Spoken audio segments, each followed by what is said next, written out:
chegam a você e lhe dizem: você tem sorte, né? Nossa, você tem muita sorte. Prestem atenção nessa frase que o tio Leandro vai dizer. Sorte é o nome que o vagabundo dá ao esforço que ele não faz.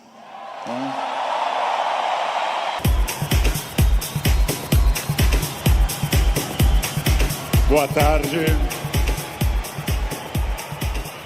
Muito boa tarde. Um imenso prazer estar aqui no Rio de Janeiro. Bem, obrigado. Obrigado. Obrigado. Muito obrigado. Ainda bem que eu não sou tímido.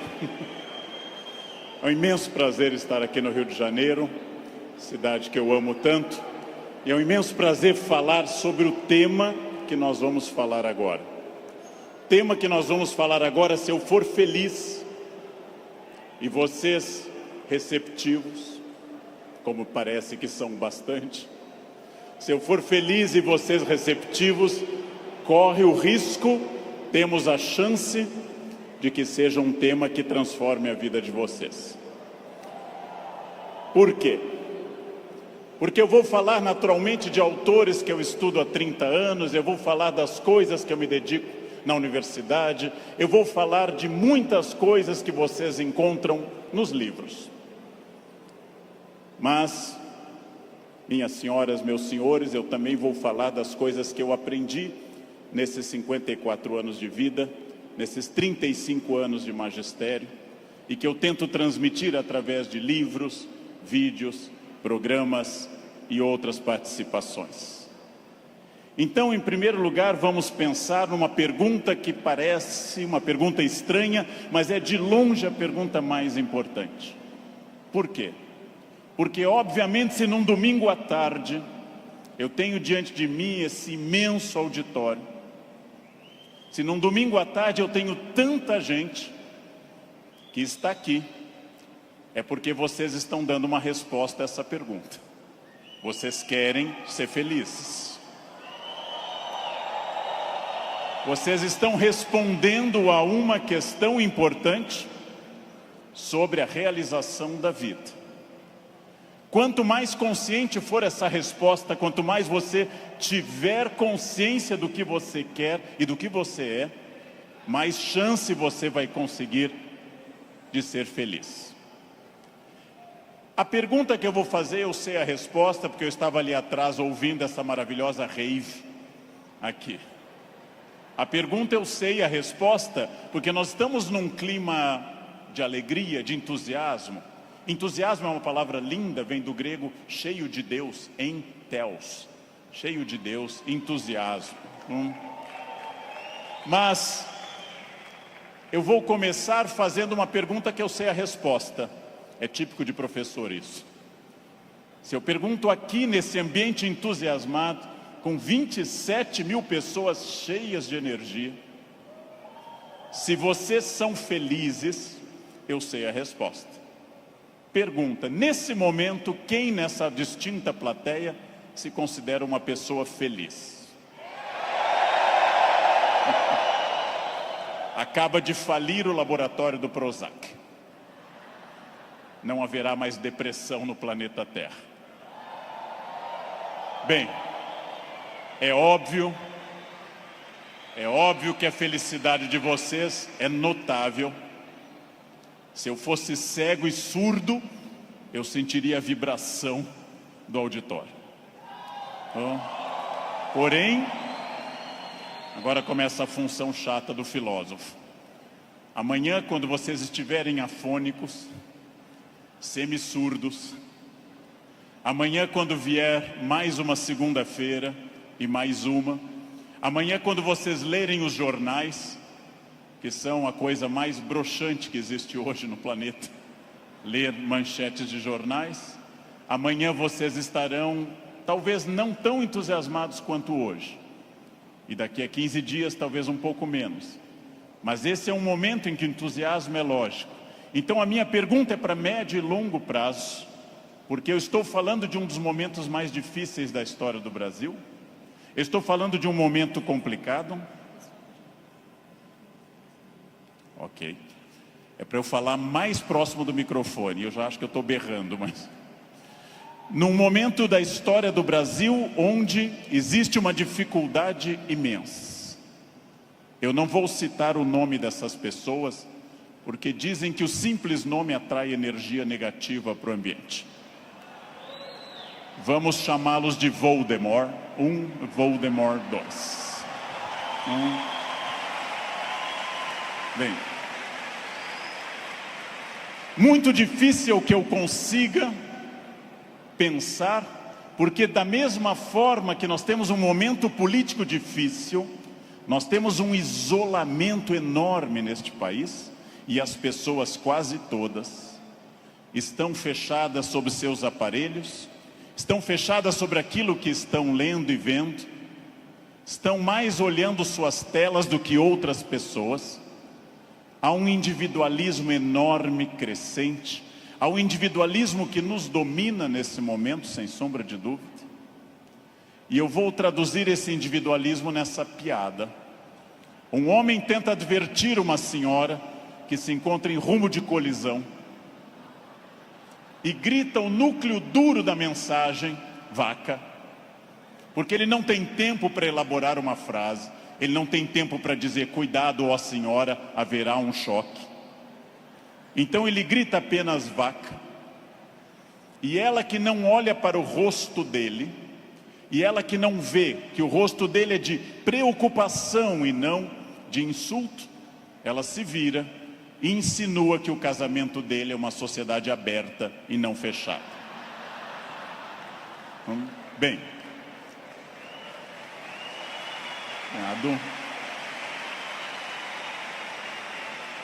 primeiro problema e primeiro conselho que eu dou a vocês, para que vocês reflitam, aceitem ou rejeitem como desejarem. Primeiro conselho importante: olhem para o rosto das pessoas. Olhem para o rosto dos clientes. Olhem para o rosto de quem está comprando, porque o rosto humano é um livro poderoso que traduz tudo. O rosto humano lhe diz, eu estou adorando, eu estou detestando, eu estou entediado, eu estou entusiasmado. Comecem a olhar para o rosto, comecem a mandar menos emojis e emoticons pelo celular e comecem mais a olhar para o rosto humano que traduz tudo o que você precisa saber. Chego a sugerir ousadamente que vocês olhem para o rosto das pessoas da própria família, que conversem com maridos e mulheres. Olha a minha ousadia. Que olhem para essas pessoas. Que vocês passem a avaliar valores, emoções, sentimentos. Que vocês passem a pensar claramente em cada indivíduo único. Essa é uma das grandes chaves do sucesso. Eu tinha um erro, eu tinha um defeito como profissional. Há alguns anos eu entrava num grande evento como esse pensando o seguinte: acabei de chegar de Foz do Iguaçu, dei palestra lá, amanhã eu tenho que estar cedo em São Paulo, depois eu vou para a Bahia, depois eu tenho que voltar correndo da Bahia porque eu tenho aula na terça-feira de manhã cedo em Campinas. E eu vivia no compromisso seguinte, eu vivia no momento seguinte. Isso é um defeito. Vivam no momento que vocês estão. Ao entrarem para conversar com alguém, ao tentar uma venda, ao ler um livro, ao namorar, ao conversar com seu filho, ao fazer qualquer coisa importante na sua vida, entre inteiramente naquilo. Não fique pensando o que vem depois. Faça daquela experiência única e que a pessoa que está com você não entenda e não sinta, em hipótese alguma, que ela é um obstáculo ao seu horário, que ela é um obstáculo à sua realização. Entreguem-se a isso. Quais são os meus valores? De novo, parece uma pergunta estranha, mas é uma das perguntas mais importantes que nós temos. Qual é o seu valor? Qual é o seu valor principal? Qual o seu valor auxiliar? O que faz você se emocionar? O que move seu coração o que impulsiona seu despertar? Quais as ideias que você tem mais fortes pela manhã? Em que você dorme pensando em quem? Estes são seus valores. Decidiu que seus valores são família, dinheiro, um equilíbrio entre os dois? Decidiu que seus valores são viagens, família, dinheiro, um equilíbrio entre os três? Perfeito. Definido o valor, procure este valor obsessivamente, sem cessar em nenhum momento. Há mais de 40 anos, quando eu estava estudando línguas inclusive, eu ouvi várias pessoas dizendo sempre que era muito esforço. Quando eu fiz a faculdade, evitei excesso de festas, evitei maconha, o que num curso de humanas na USP é um isolamento muito grande. Não pegava ninguém. Evitei coisas, foquei no que eu queria. Eu estou aqui para estudar. Eu estou aqui para estudar muito. Depois continuei estudando e fiz mestrado e doutorado, fui morar fora, aprendi línguas e sempre mirando no meu valor. Meu valor é ser um profissional de excelência. E não apenas excelência média, de grande excelência. Então, eu mirei desde o início, gente. Eu mirei na ideia que eu quero ser Alexandre o Grande, não Alexandre o Médio, nem o pequeno. Não quero ser médio, não quero ser a pessoa legalzinha. Por incrível que pareça, e até vaidoso que possa parecer a vocês, mas isso foi um lema de vida. Desde muito cedo eu disse: eu quero ser, se não o melhor, um dos melhores professores do Brasil. Um valor alto, vaidoso. Só que eu aprendi que mirando alto, às vezes a gente consegue um pouco menos. Se você mirar baixo, você consegue ainda menos. Mire alto. Não tente ser o melhor vendedor do condomínio, é muito pouco. Não tente ser a melhor pessoa da rua, é muito pouco. Mirem alto.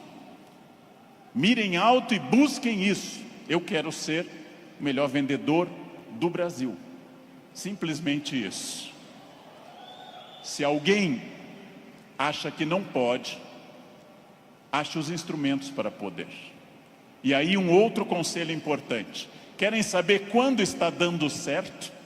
Querem saber quando o projeto de vida de vocês acertou no valor? São aqueles semi-amigos. Semi-amigo é o inimigo que lhe abraça. Chegam a você e lhe dizem: você tem sorte, não? Nossa, você tem muita sorte.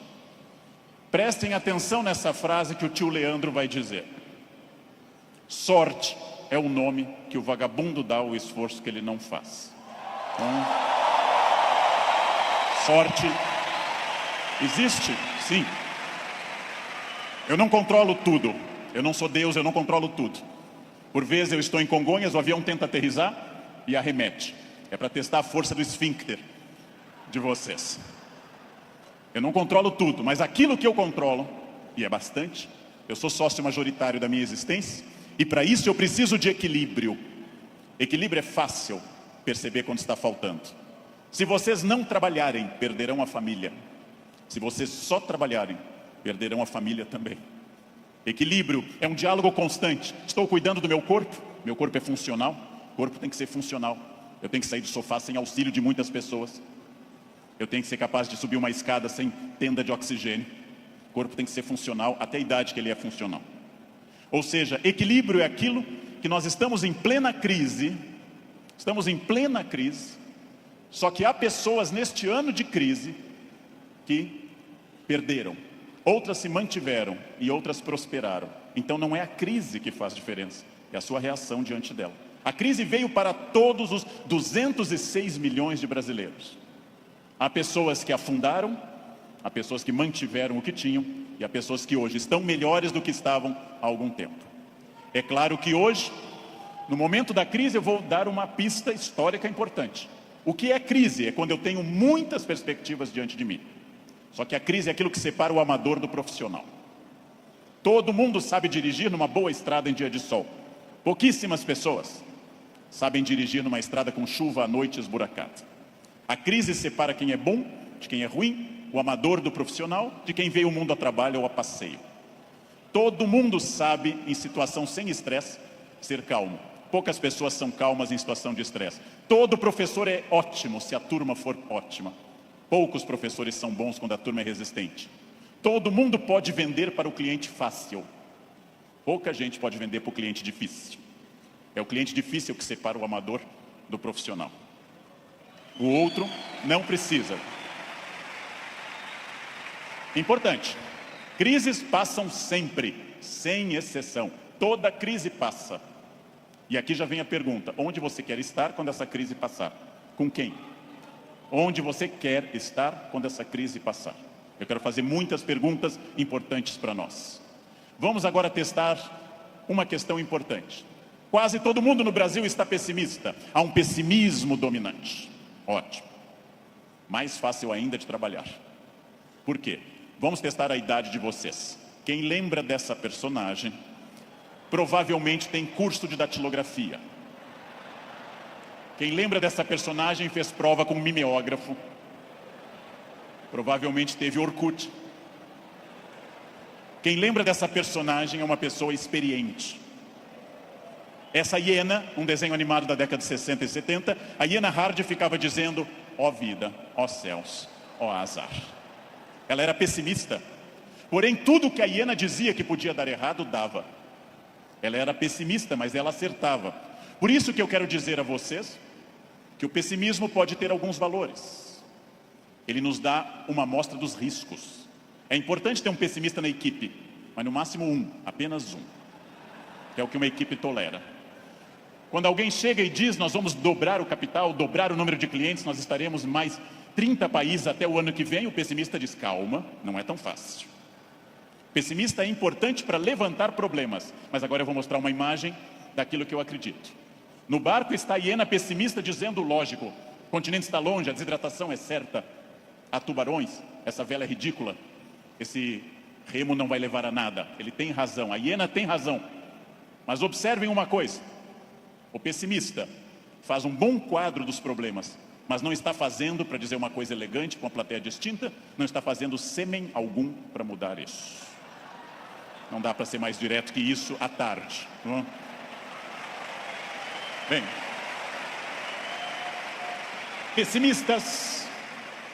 pessimistas são bons para levantar os riscos. Pessimistas são péssimos para resolver os problemas. Para eu resolver um problema, para eu resolver qualquer coisa, eu preciso de um otimismo obsessivo. Se eu não for otimista, gente, eu jamais teria casado. As estatísticas me contrariam. Casamento é submarino, pode flutuar, mas foi feito para afundar. Foi feito para afundar. Se eu não fosse tomado de um otimismo obsessivo e doentio, eu não teria filhos, porque é um investimento de retorno muito ruim. Filhos nunca amortizam o que você investe neles. Com filhos você nunca chega ao topo. Pelo contrário, você vai investir centenas de milhares de reais e vai ouvir a frase: eu te odeio. Filho não vale a pena. Casar não vale a pena. Porém, se nossos pais não tivessem tido esse otimismo obsessivo, nenhum de nós estaria aqui hoje. Então, mais uma vez, um conselho forte: ouçam os pessimistas. Para pessimista não vale a mãe é sempre otimista com vocês. Ouçam um cunhado, cunhado é bom para isso. Ouçam o cunhado. Ouçam os pessimistas. Vejam o que eles têm a dizer, agradeçam. Enquanto eles falam, tenham aquela reação bovina. Ouçam. Depois, agradeçam e comecem a trabalhar com otimismo total. É só assim que se cresce. É só assim que se consegue alguma coisa. Eu não sei quem governará o Brasil no ano que vem. Pela tradição republicana, o pior possível, mas ainda não escolhemos. Eu não sei, aliás, nem quem governará o Brasil no fim deste ano. Eu tenho total incerteza, mas quero garantir a vocês que, apesar da imprevisibilidade, há uma chave na mão de vocês chamada preparo. Quem daqui ler mais livros sobre técnicas boas de venda, estudar mais psicologia de vendas, quem tiver mais método, quem for mais otimista, quem for mais metódico, não sabe o que vai enfrentar, mas estará melhor do que quem não fizer isso. Não sei onde estaremos, gente. Não sei onde estaremos. Vejam, em nenhum momento na graduação de História e Filosofia, em nenhum momento fazendo mestrado ou doutorado ou estudando fora, eu imaginei que um dia eu teria a honra de falar para essa plateia tão numerosa e entusiasmada. Em nenhum momento. Jamais. E não obstante, ter estudado me trouxe até aqui. Ou seja, essa é a chave. Pergunta óbvia, onde você quer estar o ano que vem? Eu não sei o ano que vem, eu não sei 2018 e eu não sei 2027 daqui a 10 anos. O futuro é sempre nebuloso. Gente que há 2, 3 ou 4 anos governava este país e tinha uma renda maior que todo esse auditório junto. Hoje está tendo uma hora de sol em Curitiba. Então, o futuro é sempre oscilante. Porém, vamos transformar essas palavras. Substituamos passado por experiência, o que os trouxe até aqui. O presente, ação, esse encontro aqui na Barra. O futuro é estratégia, o que vai ser gestado nesse dia para o que vem pela frente. Se vocês pensarem em futuro como estratégia, entenderão que sim, o futuro é absolutamente imprevisível. Mas quanto mais estratégia eu tiver, mais eu vou controlar. A chuva vai vir para todos. Quem souber nadar melhor vai sobreviver. Esse é um dado óbvio. Bem, mas eu erro bastante. Eu, Leandro, sou hoje melhor professor, porque já errei bastante. Eu, Leandro, erro. Errar é humano. Lembrem que no nosso mito fundacional, judaico-cristão, a primeira empresa do mundo chamou-se Éden, e o proprietário selecionou 2 funcionários, dali mesmo, não fez seleção externa, criou ali dentro do Éden mesmo. Deu apenas uma regra, fez uma semana de compliance e deu apenas uma regra. Só não pode comer uma fruta, o resto tudo pode. Foram lá e comeram. Foram demitidos por justa causa. Foram para o mundo, tiveram 2 filhos. Um matou o outro, Caim matou Abel. Primeira família do mundo, a mais próxima de Deus. 2 infratores, um assassino e um cadáver. Essa é a primeira família do mundo. Uma família que tinha tudo para dar certo, gente. Não tinha sogra, não tinha nora e não tinha genro. Uma família perfeita. E deu errado. Pergunta. Nós somos filhos deles. Errar é humano. Significa que todos que estão aqui, com exceção dos mentirosos, já erraram. Só os mentirosos nunca erraram, porque são mentirosos e dizem que nunca erraram. Faz uma coisa que eu treino há mais de 50 anos diariamente. Eu treino andar. Faz mais de 50 anos que eu treino diariamente e eu tropeço. Erro é um recado. Erro é um recado enviado para dizer que você pode mudar de estratégia, tem que aprender, tem que ter cuidado. Erro é fundamental. Errou, não conseguiu, não atingiu meta, falhou, ótimo. Se você aprender, você será melhor. Senão será só um chorão. Aprenda. Aprenda com o erro, gente. Aprenda com o erro.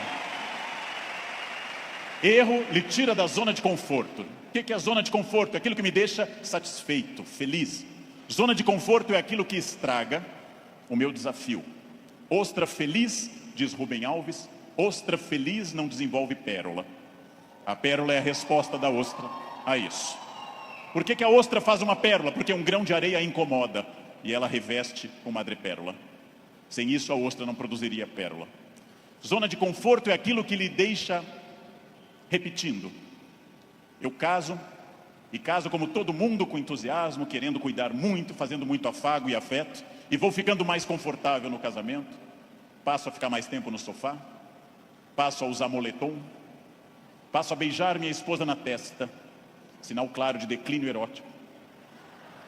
Passo a chamar minha esposa de mãe, que é para não ter nada sexual mais, porque com a mãe ninguém tem nada.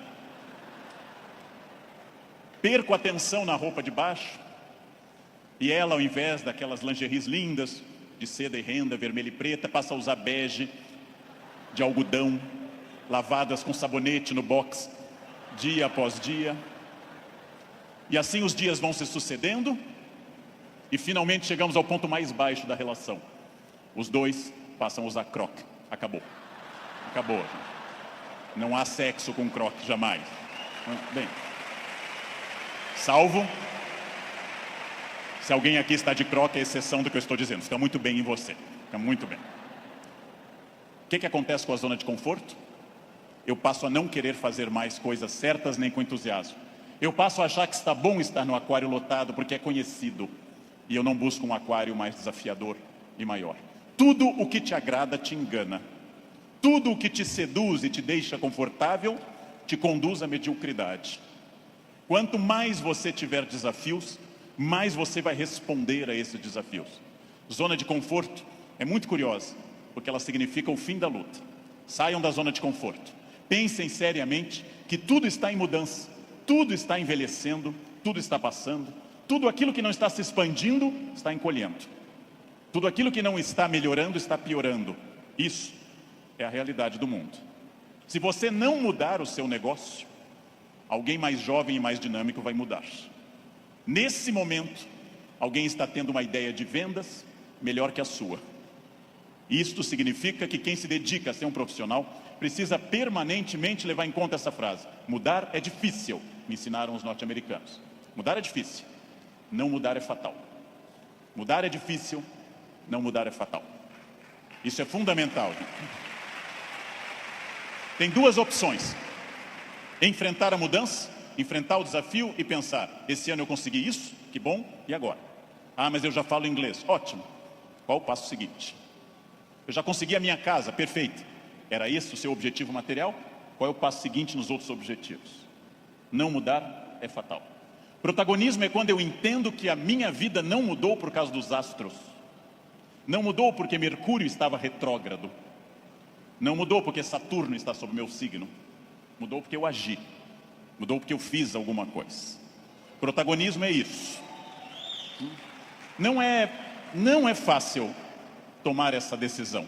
Não é fácil olhar além do horizonte e perder essa ação reativa de quem simplesmente acha está faltando isso, está faltando aquilo. Não é fácil. Não é fácil essa transformação.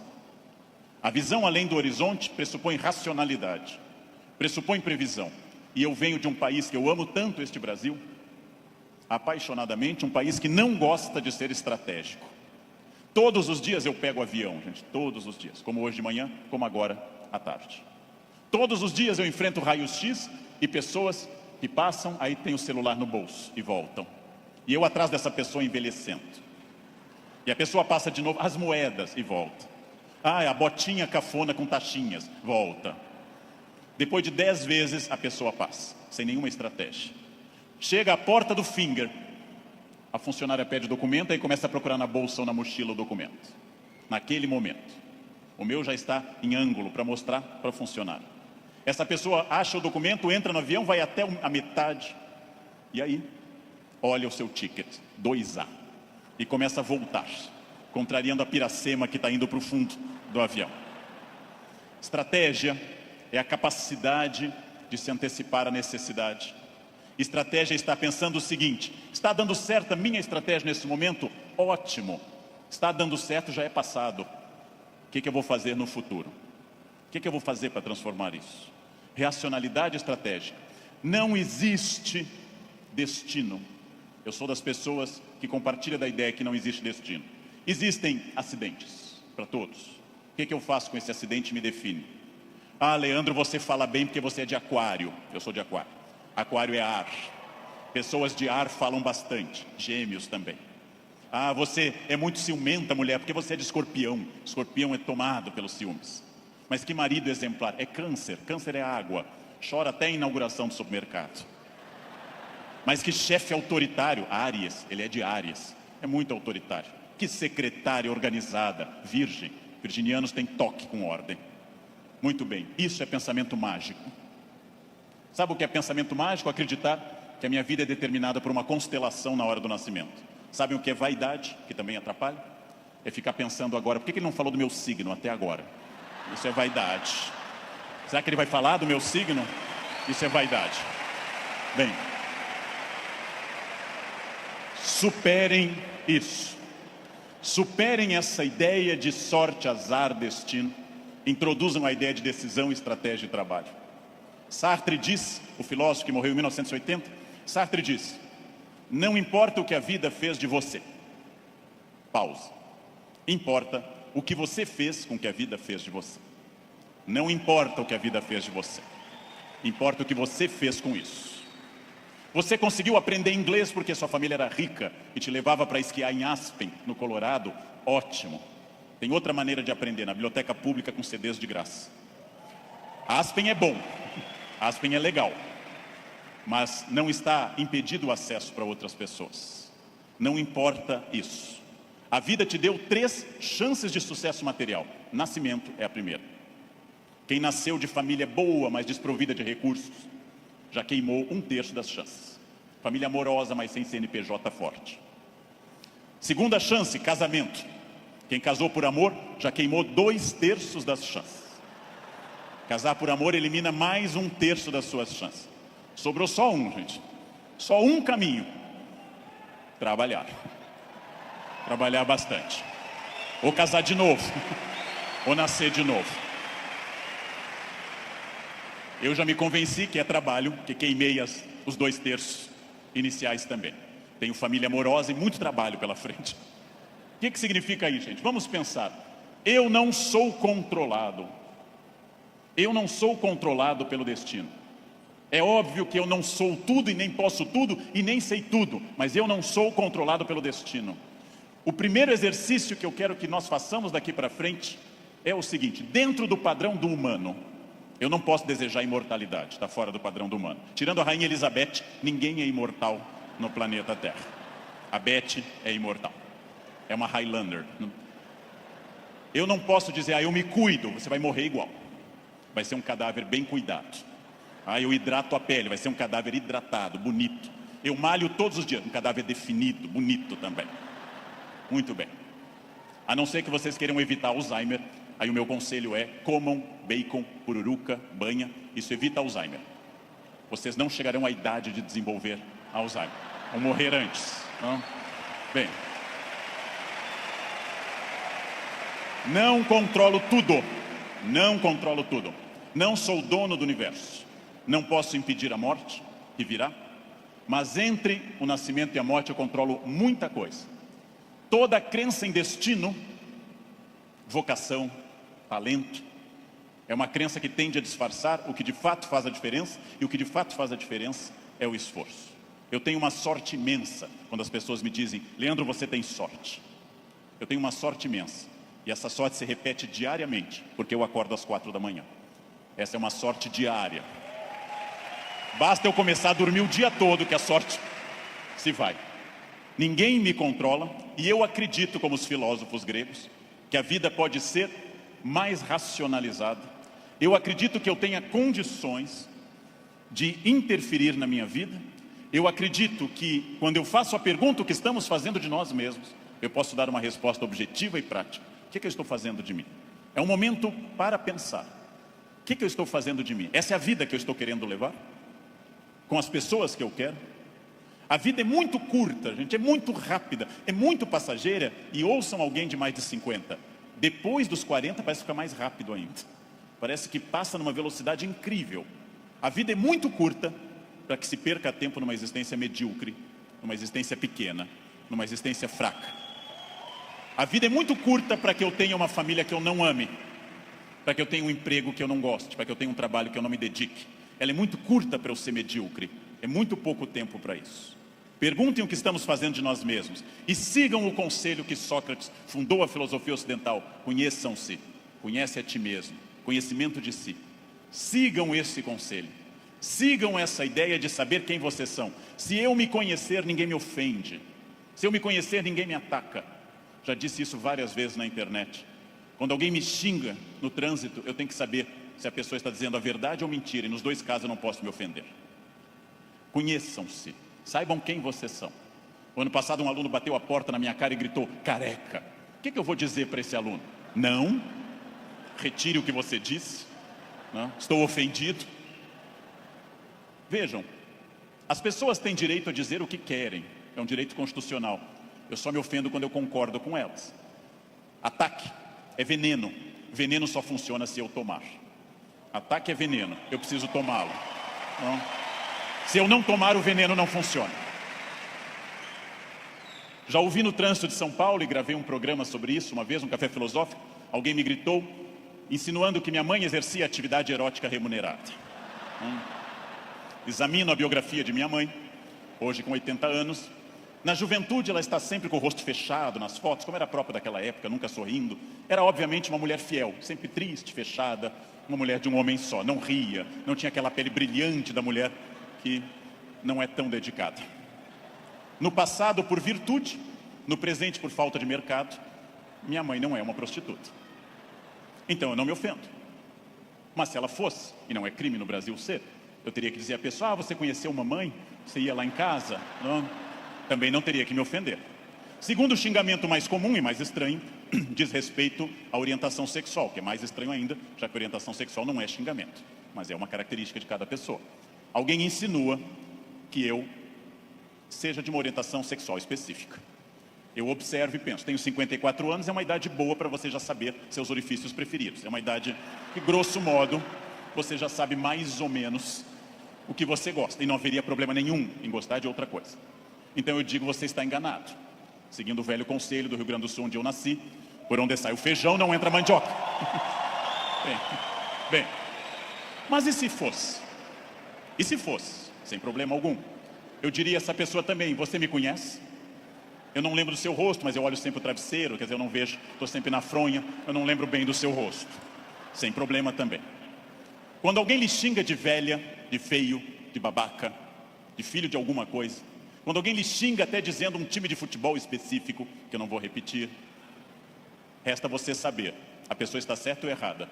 Se ela estiver certa, ela não está me ofendendo. Se ela estiver errada, está me ofendendo. A vida é muito curta para que eu perca tempo com babacas cheios de ódio. A vida é muito curta para isso. Não, é muito curta. Evitem esse problema. Quem se conhece não se olha como Superman e na verdade é o pateta. Quem se conhece sabe dos seus limites e explora esses limites ao máximo.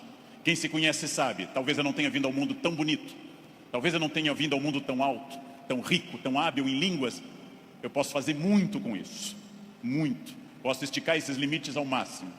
É fundamental conhecer-se, sempre, sem exceção, sem nunca perder de vista que consciência é a chave da transformação. Consciência é a chave de todas as transformações. Respostas claras, objetivas para a pergunta que eu fiz no início. O que eu quero? Onde isso vai me levar? Quem sou eu? Isso me torna ou não feliz? Consciência. Controlar a vaidade. O principal elemento de descontrole de uma vida. Trabalhei para homens muito importantes nesse país. Trabalhei com pessoas fundamentais deste país. E quase todos com o mesmo pecado. O pecado da vaidade. O pecado fundacional da humanidade, o de Lúcifer. O pecado de se achar mais do que é. E de achar que os outros concordam com isso. Mire em ser mais do que você é. Mas saiba exatamente quem você é. Para que o mundo não precise lembrá-lo disso com frequência. É melhor que eu, que qualquer pessoa, cobramos mais o corpo com roupas e alguém diga, nossa, você está muito bem, poderia deixar mais alguma coisa à mostra, do que alguém que diga, vai colocar uma burca, meu filho, tá demais. Quer dizer, esperem, saibam quem vocês são. Saibam quais as lutas que valem a pena. Por quê? Porque a vida oferece algumas lutas muito boas. Família é uma delas. Luta contra o racismo é uma luta muito boa, dedico parte da minha vida a isso. Luta contra a violência sobre as crianças, luta contra a pedofilia é muito boa. Essas lutas são boas, merecem toda a nossa energia, merecem todo o nosso empenho, talvez até a vida. As outras, não. Não. Escolham a luta. Escolham as lutas. Não é boa luta o trânsito. Não é boa luta. É ridículo brigar no trânsito. A pessoa pode estar simplesmente louca, drogada ou armada. Não lutem no trânsito. Não percam um projeto de vida por causa de um louco. Não lutem em família, dentro da família. Família é como herpes, volta sempre. Volta sempre, gente. Você brigou agora, no próximo Natal tem de novo. Não adianta brigar. Escolham as lutas e quando alguém lhe ofender na sua rede social, bloqueie, apague ou ignore. Rede social não é um bom espaço de luta, é perda de tempo ficar brigando em rede social. Escolham as lutas, gente. E aqui um detalhe, uma campanha. Falando no Brasil inteiro, eu estou lançando uma campanha, gente. Pelo amor de Deus, parem de dar bom dia em grupo de WhatsApp. É a minha campanha. É a minha campanha. Se alguém der bom dia, apaguem simplesmente. E pronto. Pronto, falei. Escolham as lutas. O mundo inteiro hoje está centrado em duas coisas: parecer, através de redes sociais, e ter. Ter é bom, se representar que eu vou melhorar com isso. Ter para ser, ter para parecer é ruim. É bom eu ter conforto, é bom eu ter algumas coisas materiais, desde que eu saiba que elas servem à minha felicidade, e não eu sirvo as coisas. Ter e parecer não se confunde com ser. É uma palavra difícil, eu sei. É uma palavra complicada, essa tal de felicidade. Epicuro, filósofo, que eu adoro, dá uma norma muito clara: viver não é um fardo, não viver não é um mal. Logo, diz Epicuro que nós devemos honestamente morrer e honestamente viver. Como eu posso ter medo do que é inevitável? Viver é um desafio constante, diário, não é um fardo. Não posso acordar como um condenado, não é um fardo, é bom. E também honestamente aceitar essas coisas. Muito importante, contido nessa imagem de uma escultura norte-americana, Bob Carlyle, que eu adoro. Essa estátua chama Self-Made Man. Mostra com o talento da escultora, em bronze, uma figura de um homem esculpindo-se. É uma metáfora excelente para todos nós. Eu estou parcialmente pronto, mas eu não sou perfeito. Perfeito quer dizer em latim feito até o fim. Perfectum, feito até o fim. Eu não sou perfeito. Eu sou perfectível. Eu estou em processo de transformação. Eu sou uma pessoa crescendo a cada instante.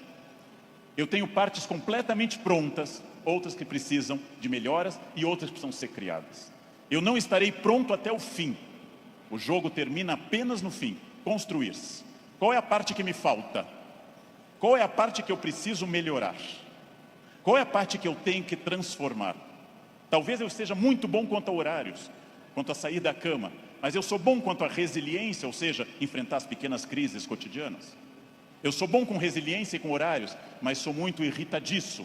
Tenho que trabalhar isso no meu autoconhecimento, num processo de psicologia, tenho que trabalhar minha irritação. Eu tenho partes a serem melhoradas. Meu português não é bom? Leia, aprende, estude. Eu tenho partes a serem melhoradas. É isso que nós chamamos de construir-se, fazer-se, tornar-se melhor. Não acreditar naquela síndrome de Gabriela, cravo e canela. Eu nasci assim, eu sou sempre assim. Gabriela, não existe isso.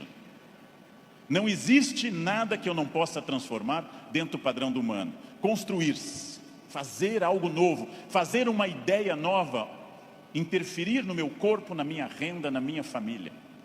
Freud morreu em Londres fazendo essa pergunta nos seus 2 últimos anos de vida, 1938 e 39. Por que as pessoas buscam tanto a infelicidade e quando encontram, ficam admiradas, como se fosse uma coisa surpreendente?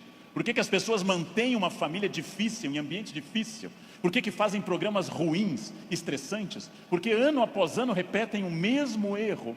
E depois, quando vem a infelicidade, na forma de insônia, ansiedade, depressão, angústia, elas ficam surpresas. O que houve com a minha vida? Houve o que você fez.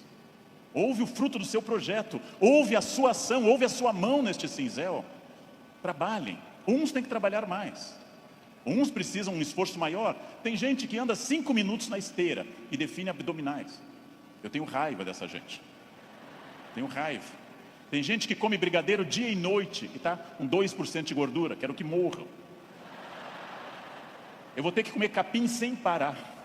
Vou ter que correr daqui até o Recreio dos Bandeirantes e voltar fazendo num pé só para perder 100 gramas em 2 meses. Não é fácil. E devo dizer a vocês, vai piorando com o tempo. Não é fácil, mas é possível para todo mundo. É possível para todo mundo. Esculpam-se. Criem-se. Façam algo assim. Sejam alguém diferente. Façam algo que transforme a sua vida. Parem de ficar na estrada lamentando o que teria sido. Tirem o futuro do pretérito da cabeça de vocês. O que teria sido não tem importância. Só tem importância o que é e o que será. O presente e o futuro, né? Só. Ah, se eu tivesse feito isso. É irrelevante o futuro do pretérito no projeto de vida. Condicional em inglês. Não existe isso. Não pensem em nada que não seja fruto dessa ação. É isso que eu tenho perseguido sistematicamente nos últimos anos. Aquilo que eu quero, as metas que eu desejo, o mundo que eu quero ver. Seguindo o conselho do grande Mahatma Gandhi, líder da Índia, seja você. O mundo que você deseja ver, ou seja, anuncie em você o mundo que você deseja ver. Como eu quero um mundo mais ecológico, eu vou reciclar lixo em casa. Como eu quero um mundo mais humano e mais educado, eu serei mais humano. Como eu quero um trânsito mais cidadão, eu serei um melhor motorista. Como eu quero combater a violência entre as pessoas, eu serei menos violento. Eu sou a transformação que eu quero ver no mundo. Parem de se espelhar no mundo, construam essas coisas, digam a si mesmos onde querem estar, com quem, com qual corpo, com qual renda, em qual casa, e persigam esse objetivo. Persigam esse objetivo. Pronto, simples. Num livro que eu acabei de ler, conta o autor que o grande pianista deu um concerto aqui no Rio, Arthur Moreira Lima, que eu admiro muito, tocou maravilhosamente Chopin, e ao final uma senhora simpática chegou e disse a Arthur Moreira Lima: nossa, eu daria minha vida para tocar como o senhor toca. Ele respondeu: eu dei a minha. Essa é a chave. Eu dei a minha. Eu dei a minha vida significa eu fiz todo o esforço para isso. De novo a pergunta com a qual eu iniciei essa fala: você é feliz? Esse grupo respondeu com entusiasmo que era feliz. Perfeito. A gente sabe que talvez, uma ou outra pessoa aqui, 2 ou 3, talvez não sejam tão felizes, mas levantaram a mão porque ficava chato. Talvez. Mas a próxima pergunta é muito importante também. Se há algo que me incomoda, em qualquer campo, se há algo que me perturba, se há algo que me tira o sono, se há algo que eu poderia melhorar, se eu quero um outro modelo, o que pode ser feito a partir de hoje para mudar esses pontos complicados? Em janeiro eu me reuni com os meus alunos e um deles me disse: depois do carnaval eu vou estudar francês. E eu disse: você vai desfilar? Você é destaque em alguma escola? Você vai trabalhar na escola do samba, na cidade do samba? Não, então começa essa noite e não depois do carnaval. Essa noite, não depois do carnaval. Segunda-feira eu vou perder peso? Não, hoje. Vão a pé para casa. Começa hoje. Eu preciso ir até São Paulo a pé essa semana. Vocês não podem pensar nisso para depois. Eu tenho um assistente que, vendo tudo que eu faço para o Natal em família, eu gosto muito da festa de Natal, sou um fascinado pelo Natal, adoro festa de Natal. Ele disse: nossa, como eu gostaria que o Natal fosse assim lá em casa. E eu perguntei: e o que você acha que acontece para ser assim na minha casa? Anjos descem dia 24 e trazem a ceia e as atrações prontas, ou você me vê desde outubro no telefone, indo atrás disso? O Natal será o que você quiser que ele seja. Será o que você quiser que ele seja. Se o seu Natal é depressivo, se o seu Natal é aquele que toca Jingle Bells e você chora, se o seu Natal é depressivo, é uma escolha sua, respeitável. Você gosta de Natal assim. Se o seu Natal é alegre, é uma escolha sua. Isto vale para tudo que vocês decidirem. O que pode ser feito para mudar os pontos complicados? Onde eu posso transformar quem eu quero ser daqui para frente? Eu digo isso sabendo que é fácil dizer e é complicado fazer. E o que eu ganho se eu for estratégico, consciente? O que eu ganho se eu tiver autoconhecimento? Estou recapitulando o que eu falei. E o que eu ganho se eu fizer as perguntas certas e me esforçar para atingir esse objetivo?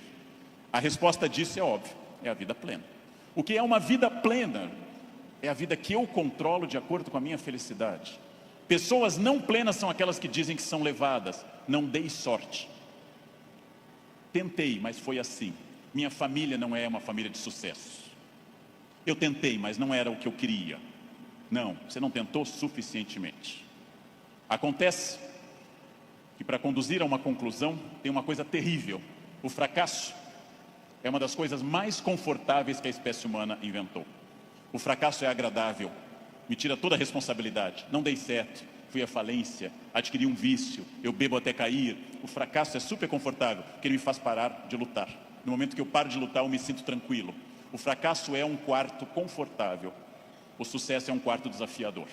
O fracasso é uma coisa que agrada a maioria das pessoas, por incrível que pareça. Por isso tanta gente gosta do fracasso. Por isso tanta gente fica no fracasso. Por isso que tanta gente leva um casamento ruim 30 anos. Fica num emprego ruim 30 anos.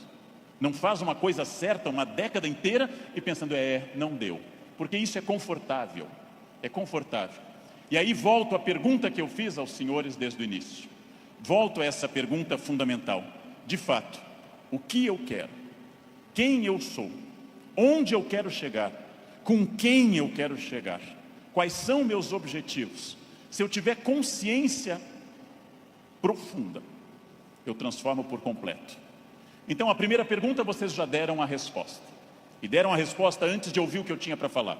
Todos aqui são felizes. Ótimo, perfeito. A segunda pergunta é mais complicada. É a pergunta para deixar para vocês pensando nessa linda tarde de domingo. Quem daqui quer, nos próximos 10, 20 ou 30 anos, quem daqui quer continuar sendo feliz, com êxito e feliz? Bem, melhor ainda, eu também. Melhor ainda, agora vai começar o primeiro dia do resto da vida de vocês. Agora começa a parte mais importante. Esqueçam o que passou. Esqueçam o passado. Esqueçam tudo que veio até aqui. Reinvente-se. Reconstrua. Faça dessa vida um espaço completamente diferente. Fácil. Sua vida vai continuar sendo muito feliz. Não se acostume ao fracasso. Acostume-se à felicidade. Desafiem-se. Sejam melhores. A vida só vale a pena se ela for intensamente vivida, intensamente aproveitada dentro desses objetivos. Por que eu sei isso? Porque é o que eu faço aqui hoje, inclusive. Então, muito obrigado pela atenção de vocês. Muito obrigado. Obrigado. Muito obrigado.